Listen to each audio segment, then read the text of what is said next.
Et Quentin Barbazan, rebonjour. Bonjour Maxime, bonjour à tous. La revue de presse régionale cette fois-ci, comme chaque week-end à 9h. Et ce matin, on démarre une nouvelle fois, après l'avoir évoqué à l'échelle nationale, à l'échelle locale. On parle à nouveau énormément de l'affaire Liana et des hommages au lendemain des obsèques qui se sont tenus à Fleurance. Le dernier adieu à Liana, peut-on lire sur la une de la Dépêche du Midi, où l'au revoir à une enfant, pas un symbole sur la première page de Sud-Ouest. Dans tous les quotidiens régionaux du pays, chacun a réservé une large place aux funérailles de la jeune fille de 11 ans.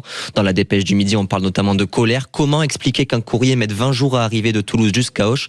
Se révolte Pierre, venu parmi les 400 personnes présentes aux obsèques hier. Si l'État avait fait son travail, on n'en serait pas là, témoigne notre citoyenne. Klaxon, aux chansons d'hommage, jetés de ballons et de colombes, mais surtout des larmes. L'ambiance était pesante, que ce soit au cimetière, devant le collège ou à la mairie de Fleurance. Grégory Bobato, le maire de la commune, a affirmé ne pas dire au revoir à un symbole, mais à une enfant de 11 ans et demi. Puis il s'est adressé à la famille. C'est un deuil collectif d'une ville, d'un territoire, d'un pays qui perd une enfant de trop. Nous avons décidé de vous tendre la main, nous ne la lâcherons pas. À la fin de son discours, l'édile a quitté son pupitre et symboliquement déposé son écharpe tricolore sur le cercueil.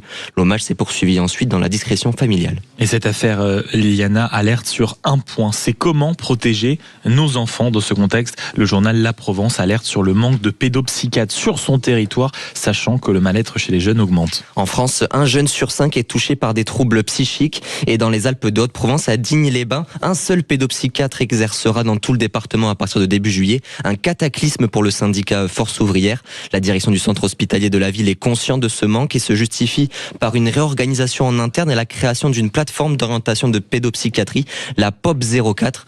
Avec un numéro de messagerie dédié, les patients se retrouvent face à une équipe spécialisée chargée d'évaluer les situations et d'orienter si besoin. Cette réorganisation ne satisfait pas les organisations syndicales qui rappellent que cette machine ne posera pas de diagnostic médical. Ce n'est pas une ligne téléphonique qui soigne des enfants en souffrance. Avec ce manque de pédopsychiatres, le secteur redoute un allongement des délais de consultation, des prises en charge plus tardives et surtout une hausse du mal-être encore plus conséquente chez les plus jeunes. Et autre sujet qui anime les pages de nos journaux régionaux, Quentin, c'est le retour d'un de nos plus mauvais compagnons quand il fait chaud. Les serpents sont de retour dans le sud de la France et il faut être, on le rappelle, extrêmement vigilant. Oui, parce que c'est à la une de l'Indépendant catalan, Maxime. Les premières chaleurs vécues dans les Pyrénées-Orientales ces dernières semaines ont amené avec elles son lot d'habitants naturels et parmi eux les reptiles, couleuvres, vipères et autres rampants ont pris possession des jardins ou des bords de route. C'est pourquoi il faut redoubler de vigilance, surtout en début d'été. Mais pas d'inquiétude à avoir selon Florian Olivier, chargé de mission au groupe ornithologique du Roussillon. Les couleuvres sont inoffensives. Il n'y a que la vipère aspic qui est venimeuse, mais elles sont très froussardes, il ne faut pas en avoir peur. Il tient à relativiser les plus peureux d'entre nous. Il affirme que les serpents font partie de la biodiversité. S'ils sont dans vos jardins, c'est qu'ils s'y sentent bien. Ça va alors. Et attention quand même si vous en rencontrez un et que vous souhaitez vous en débarrasser vous-même, car c'est répréhensible par la loi.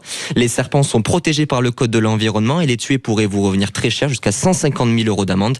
Il est préférable de faire appel à des spécialistes.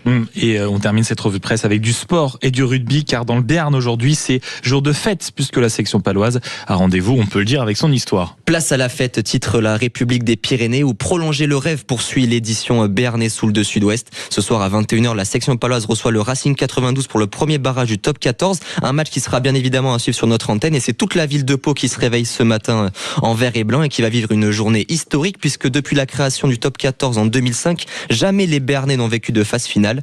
On est aux anges, s'enthousiasme même Joris Santucci, vice-président du groupe de supporters les 16e hommes. Mais pour ce match, les halles du centre-ville béarnais ont arboré les drapeaux. Ils ont mis même les fûts de bière au frais, pour reprendre les mots des supporters qui s'impatientent.